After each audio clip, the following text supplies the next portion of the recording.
நாங்கள் நின்று கொண்டிருக்கும் இடம் கீழவளவு என்னும் கிராமத்தின் அருகே உள்ள இடம். இந்த இடம் மதுரை மாவட்டம் மேலூரிலிருந்து திருப்பத்தூர் செல்லும் வழியில் கீழவளவு ஊருக்கு அருகே அமைந்துள்ளது. நாம் இங்கே மதுரை சமண பண்பாட்டு மையத்தினால் வைக்கப்பட்டுள்ள கீழவளவு என்ற வழிகாட்டி பலகையை பார்க்கிறோம்.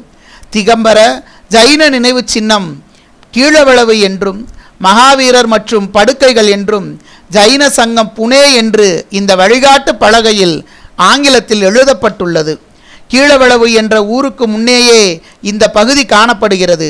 அதாவது கீழையூர் என்ற கிராமத்தினை கடந்தவுடன் வாகனங்கள் செல்லும் போக்குவரத்து தார் சாலையின் இடது பக்கம் இந்த வழிகாட்டி பலகையை பார்க்க முடியும். இந்த வழிகாட்டி பலகை அருகே இந்திய தொல்லியல் துறை, அதாவது ஆர்கியாலஜிக்கல் சர்வே ஆஃப் இந்தியாவின் அறிவிப்பு பலகையை பார்க்கிறோம்.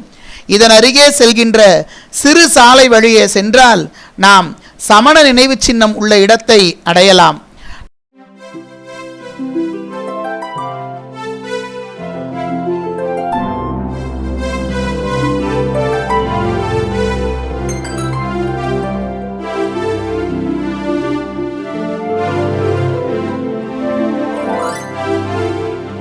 இந்த கீழவளவு சமண நினைவு சின்னம் உள்ள இந்த இடத்தின் தொடக்க பகுதியில் நம்மை வரவேற்பது இந்திய தொல்லியல் துறையின் அறிவிப்பு பலகையாகும். நாம் இங்கே கீழவளவு நீண்ட குன்றின் பகுதியை பார்க்கிறோம். தொன்மை தரிசனம் டிவி யூடியூப் சேனல் குலோத்துங்கன். நான் நின்றிருக்கும் இந்த இடம் கீழவளவு திருச்செந்தூர் செல்லும் வழியில் இருக்கின்றது. இந்த கீழவளவு என்பது எண்பெருங்குன்றங்களில் ஒன்று. அது என்ன எண்பெருங்குன்றம்? கிபி 11ஆம் நூற்றாண்டில் இயற்றப்பட்ட யாப்பருங்கல விருத்தியுரையில் இந்த 8 பெருங்குன்றங்களையும் வணங்குவோர்கள் பிறவி பெருங்கடல்கள் அவர்களுடைய பிறவி அவருடைய தீரும் என்ற சிறப்புடையது என்று யாப்பருங்கல விருத்தியுரை கூறுகின்றது. யாப்பருங்கல விருத்தியுரையில் பாடலை பார்ப்போம். பரங்குன்று ஒருவகம் பப்பாரம் பள்ளி அருங்குன்றம் பேராந்தை ஆனை இருங்குன்றம் என்றெட்டு வெப்பும் எழுத்தியம்ப வல்லார்க்கு சென்றெட்டுமோ பிறவித்தீங்கு என்று கூறுகின்றது. நம்மளுடைய தமிழ் இலக்கியத்தின் சிறப்பான நாலடியார் பாடலில், அதாவது 8000 முனிவர்கள் இருந்து 8000 பாடல்களை எழுதினார்கள் என்றும் குறிப்புகள் காணப்படுகின்றன. எனவே இந்த 8000 எண்பெருங்குன்றம் என்பது மிகவும் பழமை வாய்ந்த சமண முனிவர்கள் தங்கிய குகை பகுதிகளையே சேரும் என்று நாம் அறிந்து கொள்ளலாம்.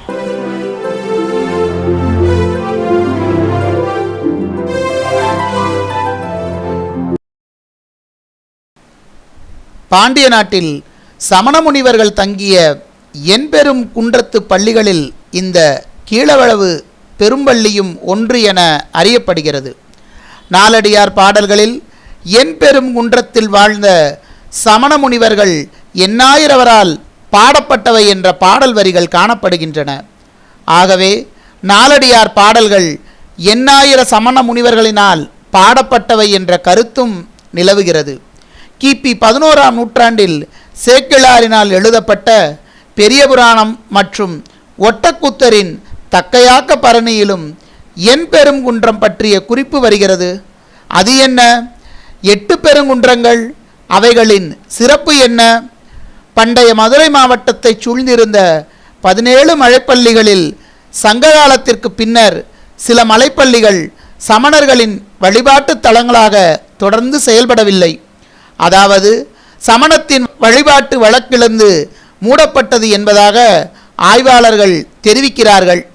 அதாவது கிபி 7ஆம் நூற்றாண்டிற்கு பின்னர் விக்கிரமங்கலம், அணைப்பட்டி, மீனாட்சிபுரம், திருவாதவூர், குன்னத்தூர், திருமலை முதலிய 6 சமணப்பள்ளிகள் செயல்படவில்லை என்று ஆய்வாளர்கள் குறிப்பிடுகிறார்கள். ஆகவே 6 சமணப்பள்ளிகள் தவிர்த்து எஞ்சிய 11 சமணப்பள்ளிகளிலும் 8 சமணப்பள்ளிகள் மட்டுமே சமண முனிவர்களின் வாழ்விடமாகவும் வழிபாட்டு தலமாகவும் கிபி 7ஆம் நூற்றாண்டிற்கு பின்னரும் சிறப்பாக செயல்பட்டன என்று ஆய்வுகள் விளக்குகின்றன. இதன் அடிப்படையில்தான் அதன் சிறப்பினை போற்றி என்பெரும் குன்றங்கள் என்று அழைக்கப்பட்டதாக தொல்லியல் ஆய்வாளர் திரு வேதாசலம் அவர்கள் அவரது நூலில் வெளிப்படுத்துகிறார். முதலாக கிபி 11ஆம் நூற்றாண்டைச் சேர்ந்த யாப்பெருங்கல விருத்தியுரையில் வெளிப்படும் பாடல் ஒன்றிலே இந்த என் பெரும் குன்றம் பிறவியை அறுக்கும் பெருமை வாய்ந்ததாக பேசுகிறது. அந்த பாடலை பார்ப்போம். பரங்குன்று ஒருவகம் பப்பாரம் பள்ளி அருங்குன்றம் பேராந்தை ஆணை இருங்குன்றம் என்றெற்று வெப்பும் எடுத்தியம்ப வல்லார்க்கு சென்றெட்டுமோ பிறவி தீங்கு. இந்த பாடலில் சிறப்பாக செயல்பட்ட தொன்மையான சமணத்தின் மலைப்பள்ளிகள் மேற்கோளாக காட்டப்படுகின்றன. ஆனால் இந்த பாடலில் வெளிப்படும் மலைகளின் பெயர்களில் சில கண்டறிய முடியாமல் வழக்கிழந்து விட்டன என்றாலும் மயிலை சீனி வேங்கடசாமி மற்றும் திரு வேதாச்சலம் போன்றவர்கள் வெளிப்படுத்தும் தங்களது ஆய்வில் இந்த யாப்பெருங்கல விருத்தியுரை பாடலில் வெளிப்படுத்தும் மலைகளின் பெயர்களை வெளியிட்டுள்ளார்கள். திருப்பரங்குன்றம், சமணன் மலை, குரண்டி மலையில் உள்ள பள்ளி, யானைமலை, அழகர் மலை மற்றும் கொங்கர் புளியங்குளம் குன்று, அரிட்டாபட்டி மலை, கீழவளவு குன்று போன்ற மலைகளை என்பெரும் குன்றுகளாக தனது ஆய்வில் திரு வேதாச்சலம் அவர்கள் குறிப்பிடுகிறார். இங்கே வலது பக்கத்தில் சிறிய மற்றும் பெரிய பாறைகள் அடுத்தடுத்து காணப்படுகின்றன.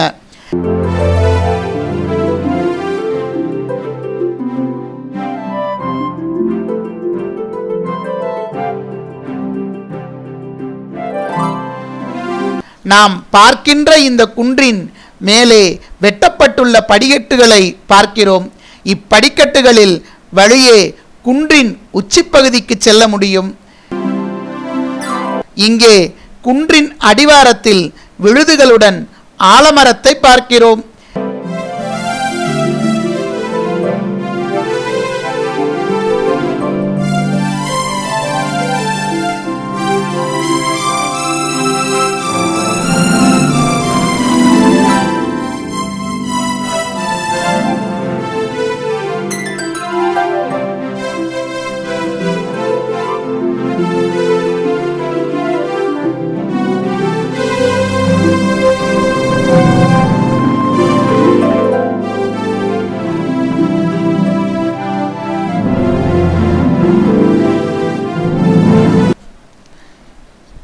இந்த தொல்லியல் துறையின் பலகைக்கு பின்னர் வலது பக்கமாக 15 அடிகள் எடுத்து வைத்தால் நாம் இங்கே பார்க்கும் பெரிய ஒற்றைப்பாறையை அடையலாம்.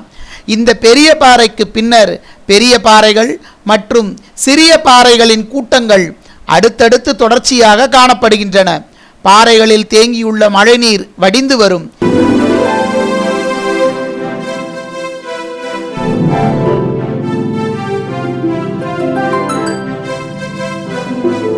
இங்கே மழைநீர் வடிகால் ஒன்று அமைக்கப்பட்டுள்ளதை பார்க்கிறோம். மழைநீர் வடிந்து இங்கே பெரிய பள்ளத்தில் தேங்கி இருப்பதை பார்க்கிறோம்.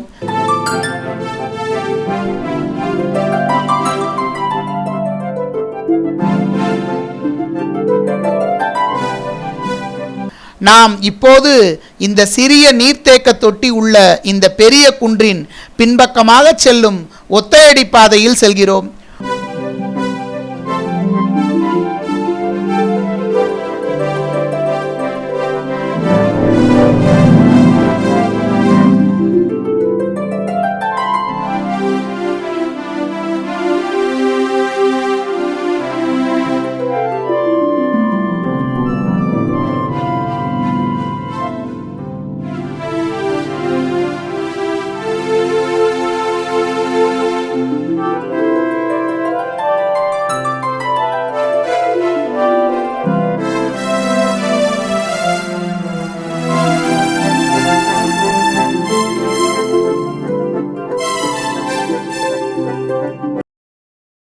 ஒரு 10 நிமிட நடைபயணத்தில் ஒரு குகை காணப்பட்டது.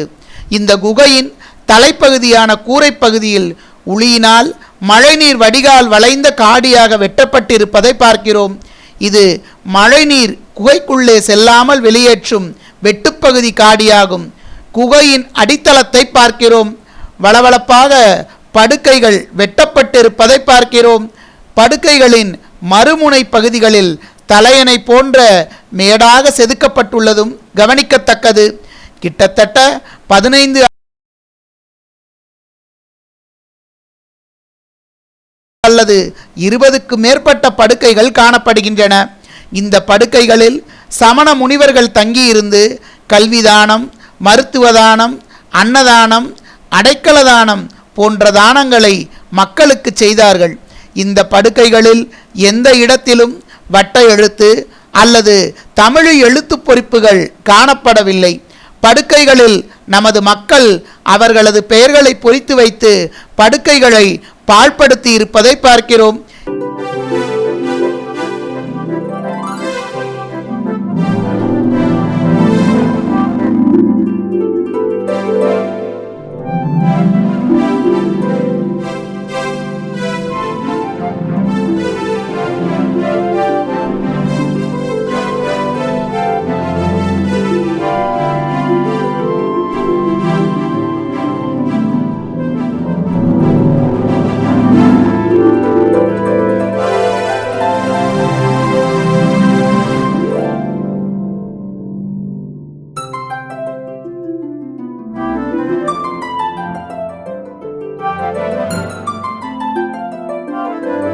இந்த குகைக்கு பின் பக்கமாக செல்வோம்.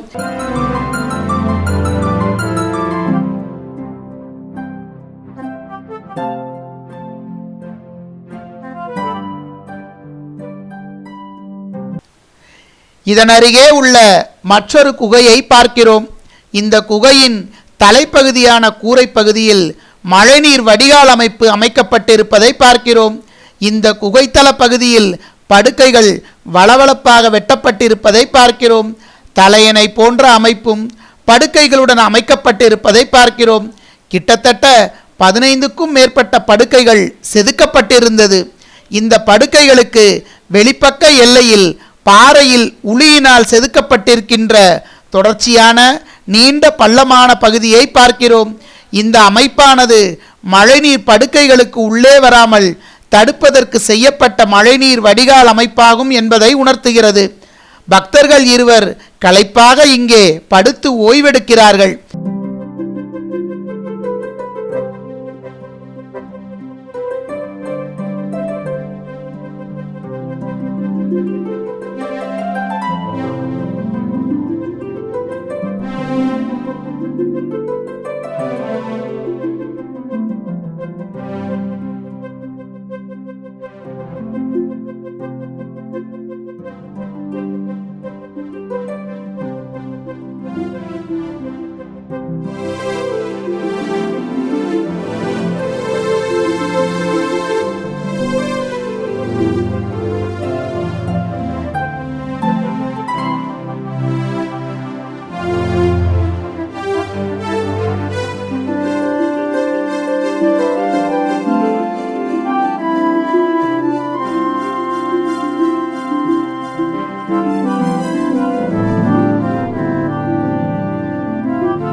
இங்கே அடுத்தடுத்து 2 பெரிய பாறைகள் காணப்படுவதை பார்க்கிறோம். ஒரு பாறைக்கு அடியில் குகை போன்ற அமைப்பு இயற்கையாக உள்ளது. ஆனால் படுக்கைகள், மழைநீர் வடிகால் அமைப்பு போன்ற வசதிகள் காணப்படவில்லை. ஆனால் குகையின் அடித்தள பாறை சற்று வளவளப்பாக தேய்த்திருக்கிறார்கள். அடுத்தடுத்த தேடுதல் பயணத்தில் இந்த பகுதியில் எங்குமே குகை போன்ற சமண முனிவர்கள் தங்குகிற வசதிகள் செய்யப்பட்டிருக்கின்ற குகைகள் எவையும் இந்த பகுதியில் எங்கும் காணப்படவில்லை.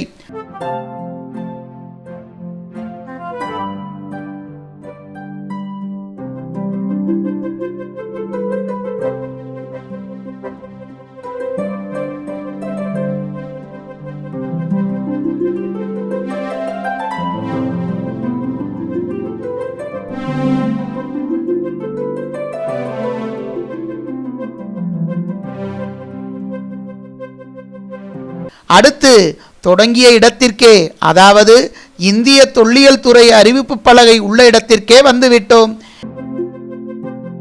எதிர்ப்பக்கத்தில் குன்றின் மீது ஏறி குன்றின் உச்சிப்பகுதியில் உள்ள சமணர் நினைவு சின்னங்களை பார்ப்பதற்காக இந்திய தொல்லியல் துறையினரால் பாறையின் மீது வெட்டப்பட்டுள்ள படிக்கட்டுகளை பார்க்கிறோம். மேலே ஏறி வந்துவிட்டோம். இங்கே ஒரு தனிப்பாறையை பார்க்கிறோம். இதனடியில் மண் நிரம்பி இருப்பதனால் ஒருவேளை இப்பாறையின் அடியில் படுக்கைகள் புதைந்து போயிருக்க வாய்ப்பிருக்கிறது. இந்த படுக்கைகளை வெளிக்கொண்டு வருவது தொல்லியல் துறை செய்ய வேண்டியது. இந்த சிறிய பாறைக்கு பின் பக்கம் சென்றால் முக்கியமான ஒரு நினைவு சின்னத்தை பார்க்க முடியும். நாம் இங்கே மிகப்பெரிய முட்டை வடிவிலான பாறையை பார்க்கிறோம். இந்த பெரிய பாறையின் முகப்பு பகுதியில் கடப்பா கற்களை ஒன்றன் மேல் ஒன்றாக அடுக்கி கட்டப்பட்ட 2 கல் தூண்களை பார்க்கிறோம். இந்த குகையின் தலைப்பகுதியான கூரை பகுதியில் மழைநீர் குகைக்குள்ளே செல்லாதவாறு பாறையின் மேலே வெட்டப்பட்டுள்ள புருவம் போன்ற உளியினால் வெட்டப்பட்ட காடியை பார்க்கிறோம். கிட்டத்தட்ட இந்த பாறையின் முழு பகுதியிலும் இந்த காடி வெட்டப்பட்டுள்ளது. மழைநீர் இந்த காடியின் வழியாக வடிந்து வெளியேறுமாறு அமைக்கப்பட்டுள்ள மழைநீர் வடிகால் அமைப்பாகும். இது தவிர மேலே கூரை பகுதியில் உள்ள மழைநீர் வடிகால் அமைப்பிற்கு மேலாக பாறையில் வரிசையாக போடப்பட்டுள்ள துவாரங்களை பார்க்கிறோம். இந்த துவாரங்களில் மர விட்டங்களை வரிசையாக சொருகி அதன் மேலே தகரம் அல்லது தென்னை ஓலையில் வேய்ந்த கீற்று கொட்டகையாக, அதாவது தற்காலிகமான கூரையை அமைத்திருப்பதை உணர முடிகிறது. அது மட்டுமல்லாமல் இந்த கூரையை கீழிருந்து தாங்குவதற்கு இந்த குகையின் தரைத்தள மட்டத்திலும் மரக்கால்கள் நிறுத்துவதற்கு துவாரங்கள் வெட்டப்பட்டுள்ளதை இங்கே பார்க்கிறோம். இந்த கூரை பகுதி அக்காலத்தில் அமைக்கப்பட்டிருந்ததனால் வெயில் மற்றும் பலத்த காற்றுடன் மழை போன்ற ஆபத்தான காலத்திலும் குகையில் தங்கியவர்களுக்கு பாதுகாப்பாக கூரைப்பகுதி திகழ்ந்திருக்கிறது என்பதை உணரலாம்.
குகையின் கூரைப்பகுதியில் உள்ள மழைநீர் வடிகால் அமைப்பிற்கு கீழாக இங்கே கிமு 2ஆம் நூற்றாண்டைச் சேர்ந்த தமிழ் பிராமி என்ற தமிழ் கல்வெட்டு எழுத்துப் பொறிப்பை பார்க்கிறோம்.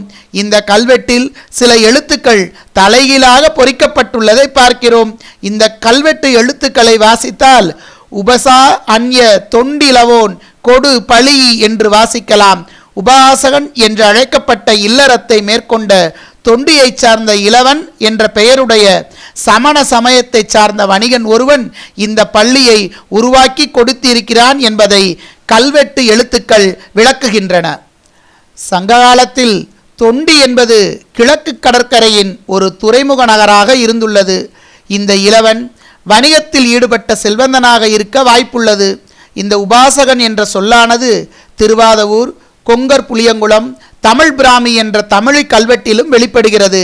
சிலப்பதிகாரம் சமண சமயத்தில் உபவாசம் இருந்து இல்லறத்தை நடத்துவோரை பட்டினி நோம்பிகள் என்று குறிப்பிடுகிறது. மேலும் சிலப்பதிகாரத்தில் சமண சமயத்தை சார்ந்த இல்லறத்தார்களை சாவகர் என்று அழைக்கப்பட்டனர் என்பதை விளக்குகிறது. சமண சமயத்தில் இல்லறத்தில் ஒழுகிய கோவலன் சாவக நோன்பி என்று குறிப்பிடப்படுகிறான் என்பதையும் பதிவு செய்கிறது. உபாசகன் என்ற வார்த்தைக்கு சிலப்பதிகாரத்தின் அடிப்படையில் விளக்கம் கொடுத்த முனைவர் வேதாச்சலம் அவர்கள் உபாஜயா என்ற பாலி மொழி சொல்லையே உபாசனை என்ற வழிபாடு தொடர்பான காரியங்களை செய்தவன் என்ற அடிப்படையில் விளக்கம் தருகின்ற ஐராவத மகாதேவனின் ஆய்வை மறுக்கிறார். நாம் இங்கே தமிழ் என்ற தமிழ் பிராமி கல்வெட்டுள்ள இந்த குகைத்தலத்தின் கூரைப்பகுதியின் மழைநீர் வடிகால் அமைப்பிற்கு மேலே பாறையில் 3 தீர்த்தங்கரர் சிற்பங்கள் செதுக்கப்பட்டுள்ளதை பார்க்கிறோம். இந்த 2 தூண்கள் இந்த சிற்பங்களை மறைத்து கொண்டிருப்பதை பார்க்கிறோம். ஆனால் பக்கவாட்டு பகுதியில் இருந்து இங்கே பார்க்கிறோம் 3 தீர்த்தங்கரர் சிற்பங்கள் தாமரை மலரில் அர்த்த பரியாங்கசனத்தில் அமர்ந்த நிலையில் உள்ளன.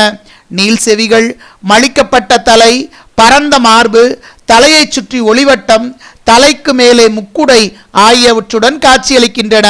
இங்குள்ள தீர்த்தங்கரர்களின் இருபுறமும் கவரி வீசும் இயக்கர்கள் இல்லாத நிலையில் 2 பக்கங்களில் சாமரமும் குத்துவிளக்கும் செதுக்கப்பட்டுள்ளன. 3 தீர்த்தங்கரர்களில் நடுவில் அமர்ந்துள்ள தீர்த்தங்கரர் மட்டும் சிம்மாசனத்தில் காட்சியளிப்பதை பார்க்கிறோம். இங்கே 3 தீர்த்தங்கரர்கள் சிற்பங்களுக்கு கீழாக வட்டெழுத்து மற்றும் கிரந்த எழுத்துக்கள் பொறிக்கப்பட்டுள்ளதை பார்க்கிறோம். ஆனால் இவ்வட்டெழுத்து கல்வெட்டு எழுத்துக்கள் மழைநீரால் அரிக்கப்பட்டு முற்றிலுமாக மறைந்து விட்டதை பார்க்கிறோம். தொல்லியல் துறையினரால் முன்னர் எடுக்கப்பட்டுள்ள கல்வெட்டு எழுத்து படிவங்கள் வெளிப்படுத்தும் வரலாற்று குறிப்பு தற்போது தொல்லியல் அறிஞர் திரு வேதாச்சலம் அவர்களது நூலில் கூறப்படுகின்றன. இந்த கல்வெட்டு எழுத்துக்கள் கிபி 9ஆம் மற்றும் 10ஆம் நூற்றாண்டிற்கு இடைப்பட்ட காலத்தை சார்ந்தவை. இந்த கல்வெட்டு எழுத்து பொறிப்புகள் வெளிப்படுத்தும் செய்தி மிகவும் முக்கியமான ஆவணமாகும். இந்த மலையில் உள்ள கல்வெட்டு எழுத்து பொறிப்புகள் அனைத்தும் சேர்ந்தே இந்த கீழவளவு மலையும் அம்மலைக்கு அருகே உள்ள கீழவளவு மற்றும் வட்டார ஊர்ப்பகுதிகளின் வரலாறு, இங்கு தங்கிய சமண பெரியார்களின் வரலாறு போன்றவற்றை அறிந்து கொள்ள முடியும். இதனால் இந்த கீழவளவு சமணப்பள்ளி வரலாற்று முக்கியத்துவம் பெற்றதாக அமையும். ஏன் தொல்லியல் துறையினர் இந்த கல்வெட்டு எழுத்து பொறிப்புகளை பாதுகாக்க தவறினார்கள் என்பது ஒரு துயரமான அவல நிலையை காட்டுகின்றது. குகையின் முகப்பு பகுதியில் உள்ளே தரையில் வளவளப்பாக படுக்கைகள் வெட்டப்பட்டு இருப்பதை பார்க்கிறோம். இந்த குகைக்குள்ளே குனிந்து சென்றால் யூட்டர்ன் மாதிரி, அதாவது அரைவட்ட வடிவில் உள்ளே சென்று மறுபக்கத்தில் வெளியே வர முடியும். இப்படி இயற்கையாக அமைந்த இந்த குகைகளுக்குள்ளே வட்டமடிப்போம்.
குகைக்கு வெளியே தரையில் வெட்டப்பட்டிருக்கின்ற துவாரங்களுக்கு அருகே வளைவான உளியினால் செதுக்கப்பட்ட வெட்டிக்காடி தரைத்தளம் முழுவதும் காணப்படுவதை பார்க்கிறோம். இதுவும் மழைநீர் படுக்கைகளுக்குள்ளே செல்லாதவாறான ஒரு மழைநீர் வடிகால் அமைப்பாகும். சமண முனிவர்கள் மக்களுக்கு மூலிகை வைத்தியம் செய்து வந்தனர் என்பதை மெய்ப்பிக்கும் விதமாக வட்டமான குழிகள் காணப்படுகின்றன. இந்த குழிகளில் மூலிகைகளை போட்டு அரைத்து மக்களுக்கு மருத்துவ தானம் செய்திருக்கின்றனர் என்பதை வெளிப்படுத்துகிறது.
குகையின் உள்ளே ஓரப்பகுதி முழுவதும் அகலமான பள்ளமான வாய்க்கால் போன்ற மழைநீர் வடிகால் அமைப்பு வெட்டப்பட்டு இருப்பதை பார்க்கிறோம்.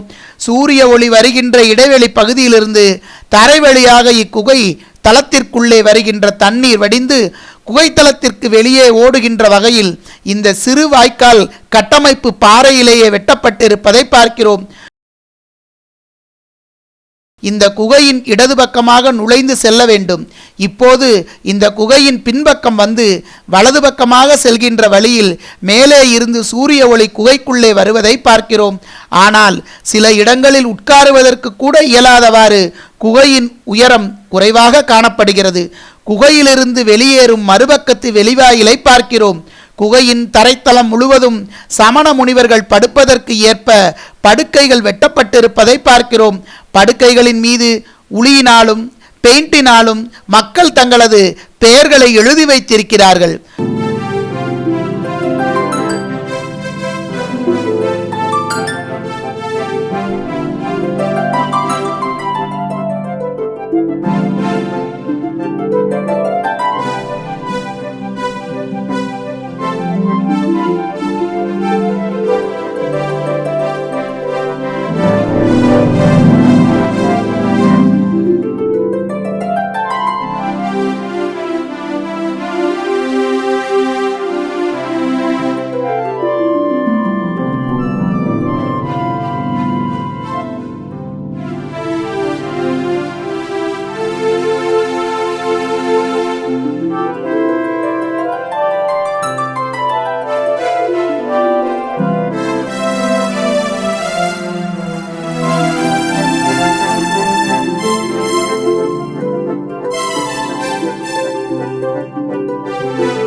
குகையிலிருந்து வெளியே பார்க்கிறோம். இந்த குகையின் வெளிப்பகுதி வெளியே மரங்கள் காணப்படுகின்றன.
அந்த மரங்களை ஒட்டியவாறு எல்லைக்கல் வரிசையாக கட்டப்பட்டிருப்பதை பார்க்கிறோம்.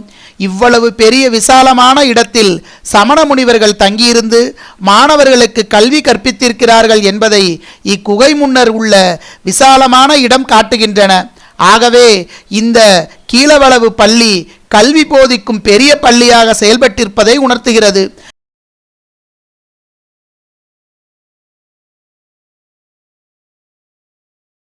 தூண்கள் உள்ள குகைத்தலத்திற்கு வடப்புறம் வெட்ட வெளியில் மருந்து தயாரிப்பதற்காக பாறையில் வெட்டி செய்விக்கப்பட்ட உரல் ஒன்று உள்ளது. இதனை செய்வித்தவன் காலன் அரட்டி என்று கிரந்த எழுத்துகளில் பொறிக்கப்பட்டுள்ளது.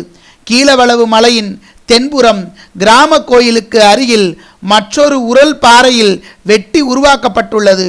இதன் அருகில் இதனை செய்வித்தவர் பெயர் ஸ்ரீ கட்டி என்று கல்வெட்டில் பொறிக்கப்பட்டுள்ளது. இவ்விரு கல் உரல்களும் கிபி 9-10ஆம் நூற்றாண்டை சார்ந்தவை என்று இதன் அருகில் உள்ள கல்வெட்டுக்களின் எழுத்தமைதி கொண்டு கூறலாம். சமண முனிவர்கள் உடற்பிணியையும் தீர்க்கும் மருத்துவர்களாக விளங்கினர். இந்த மலையில் உள்ள இந்த உரல்கள் சமண முனிவர்களினால் மருந்து தயாரிக்க பயன்படுத்தப்பட்டிருக்கின்றன. இந்த குகைக்கு முன்னர் உள்ள இந்த எல்லை கற்வரிசையில் இருந்து பார்த்தால் எதிரே தூரத்தில் வெள்ளரிப்பட்டி மலை, அரிட்டாபட்டி மலை போன்ற மலைத்தொடர்களும், தொலைதூரத்தில் அழகர் மலை போன்ற பெரிய மலைகளும், ஆங்காங்கே நிற்கும் சிறு குன்றுகளும், பறந்து விரிந்த பசுமையான வயல்களும் காடுகளையும் நாம் ரசிக்க முடியும்.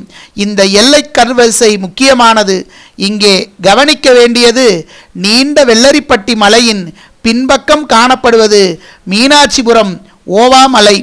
இந்த தொன்மை தரிசனம் டிவி யூடியூப் சேனல் தயாரிப்பான அரிட்டாபட்டி மலை பேசும் வெவ்வேறு கால வரலாறுகள், Arittapatti hill speak various period histories மற்றும் ஆசீவக சமய சின்னங்கள் புதைந்த தடங்களை தேடி மீரிங் hills of Ajivaka religious symbol மற்றும் கனி நந்தாஸ்ரீயன் அறம்போதித்த மீனாட்சிபுரம் ஓவா மலை monk Ghani நந்தாஸ்ரீயன் பிரீச்டு on Owa kill ஆகிய 3 ஆவணப்படங்களை கண்டிப்பாக பார்க்கவும். இவ்குகையின் முன்பகுதியில், குகையின் தலைப்பகுதியான கூரைப்பகுதியில் வரிசையாக பாறையின் மீது போடப்பட்டுள்ள துவாரங்களை பார்த்தோம். இங்கே அக்காலத்தில் துவாரங்களில் மரவிட்டங்களை சொருகி தென்னை ஓலையில் அல்லது கூரையோடுகள் வேய்ந்த ஒரு கூரை இருந்தது என்று பார்த்தோம். ஆனால் குகைத்தலத்தின் முன்புறம் செங்கல்லால் கட்டப்பட்டு கூரையோடுகள் வேய்ந்த ஒரு கட்டிடம் ஒன்று இருந்தமைக்கான தடயங்கள் காணப்படுகின்றன. இந்த கட்டிடம் இந்த எல்லைக்கல் வரிசை வரை கட்டப்பட்டிருக்கலாம். ஆனால் அழிந்து போன இக்கட்டிடத்தின் இப்பகுதி தற்போது மண்மூடி குவியலாக காட்சியளிக்கிறது. இக்கட்டிடம் கிபி 9-10ஆம் நூற்றாண்டை சார்ந்தவையாக இருக்கலாம் என்று முனைவர் வேதாச்சலம் அவர்கள் விளக்குகிறார்கள்.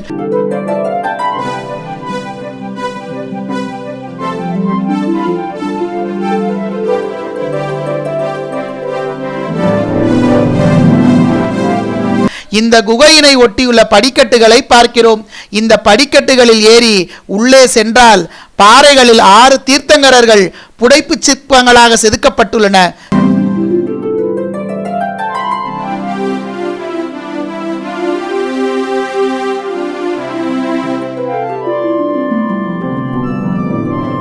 தீர்த்தங்கரர்களை வணங்குவோம். இச்சிற்பங்களின் வரிசையில் முதல் தீர்த்தங்கரர் சிற்பம் முக்குடைக்கு கீழே அமர்ந்த நிலையிலும், அடுத்துள்ள 2வது தீர்த்தங்கரர் சிற்பம் என்ற நிலையிலும் செதுக்கப்பட்டுள்ளது. அடுத்துள்ள 3வது தீர்த்தங்கரர் மற்றும் 4வது தீர்த்தங்கரர், 5வது தீர்த்தங்கரர் ஆகியோர் முக்குடைகளுக்கு கீழே அமர்ந்த நிலையில் செதுக்கப்பட்டுள்ளனர்.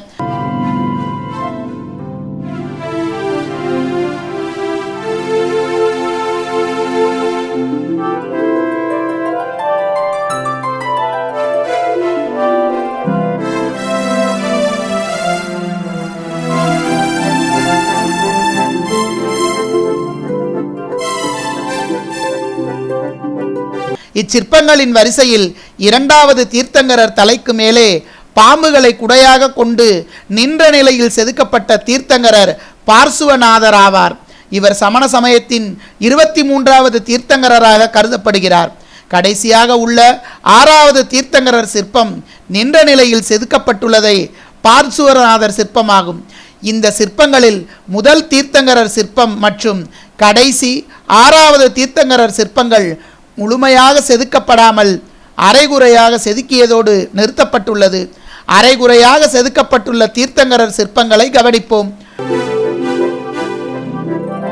முதல் தீர்த்தங்கரர் சிற்பம் முழுமையாக செதுக்கப்படாமல் விடப்பட்டுள்ளது. அதாவது தீர்த்தங்கரின் 2 பக்கங்களிலும் இயக்கன் இயக்கி சிற்பமோ அல்லது சாமரம் மற்றும் குத்துவிளக்கும் செதுக்கப்பட்டு இருக்க வேண்டும்.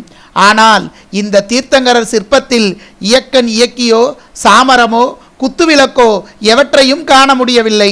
கடைசி 6வது தீர்த்தங்கரர் பார்சுவநாதரின் சிற்பம் முற்றுப்பெறாமல் அரைகுறையாக செதுக்கியதோடு நிறுத்தப்பட்டுள்ளது.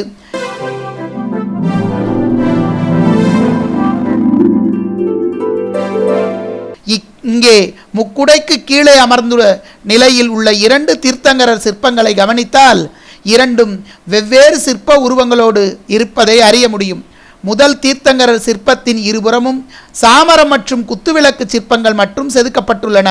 ஆனால் 2வது தீர்த்தங்கரின் சிற்பத்தின் இருபுறமும் சாமரங்கள் வீசும் இயக்கன் இயக்கி சிற்பங்கள் காணப்படுகின்றன. 2 சிற்பங்களிலும் தலையை சுற்றி ஒளிவட்டம் மிளர்வதை காட்டுகிறது. தாமரை மலரில் அமர்ந்திருக்கிற தீர்த்தங்கரின் இருபுறமும் சாமரமும் குத்துவிளக்கும் உள்ள சிற்பத்தை கூர்ந்து கவனிக்க வேண்டும். இந்த சிற்பத்தில் முற்காலத்தில் வண்ணங்கள் தீட்டப்பட்ட தடயங்களை பார்க்கலாம். பச்சை, மஞ்சள், பொன்மஞ்சள், இளஞ்சிவப்பு முதலிய வண்ணங்கள் இச்சிற்பத்தில் தீட்டப்பட்டிருந்தன. ஆனால் இவ்வண்ணங்கள் மழை போன்ற காரணங்களால் காலப்போக்கில் காணாமல் போனது. தீர்த்தங்கரின் இருபுறமும் பக்கத்திற்கு ஒன்றாக அழகிய தாமரை மலர்கள் ஓவியமாக தீட்டப்பட்டிருந்தன. ஓவியத்தின் பெரும்பகுதி சிதைக்கப்பட்டது. மாற்றான் தோட்டத்து மல்லிகைக்கும் மனம் உண்டு என்று பேரறிஞர் அண்ணா சொன்னார்.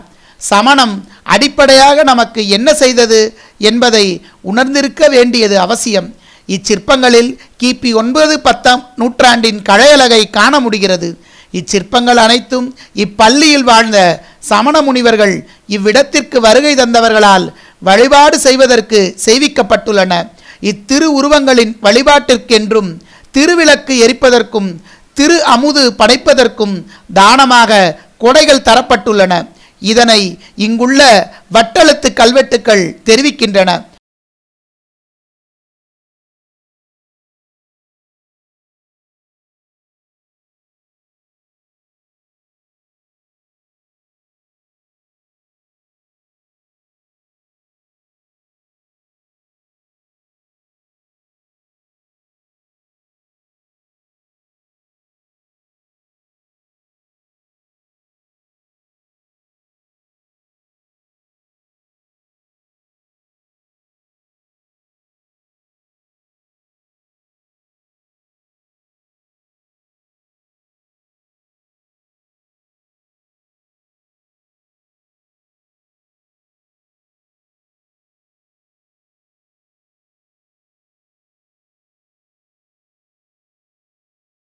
பழமையான எழுத்தமைதியில் உள்ள கல்வெட்டு ஒன்று ஸ்ரீகட்டி என்பவர் பற்றி குறிப்பிடுகிறது.